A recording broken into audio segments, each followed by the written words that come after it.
What is the earnest money deposit, and can I keep it if the buyer cancels escrow? Again, this is another commonly asked question I get all the time. The earnest money deposit is the initial money the buyer puts down at the beginning of escrow, usually about 2 to 4% of the purchase price. Escrow instructions are not generated, and escrow does not officially open until this happens.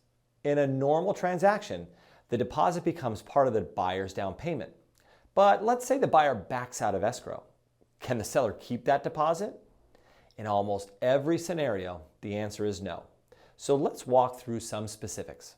The purchase contract gives the buyer a standard 17 days to do all of their inspections on the property and to get their loan in place.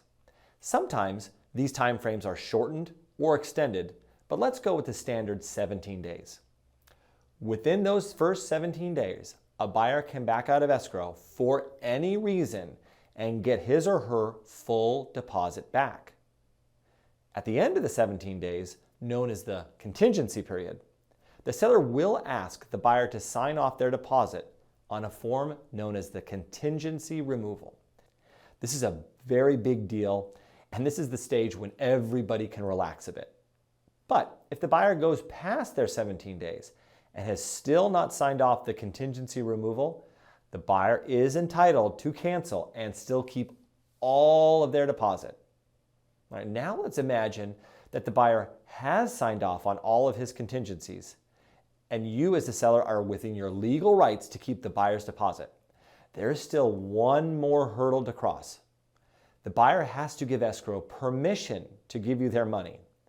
If the buyer refuses, you'll have to go to mediation or court to get that money. Look, you as a seller are entitled to that money and you will win, but it does take time. And here's the catch.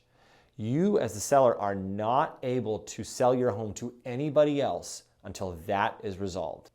As you can see, it's tough to keep a buyer's earnest money deposit here in California, even if you're doing everything right. The best course of action is always to avoid these issues early on and simply close escrow.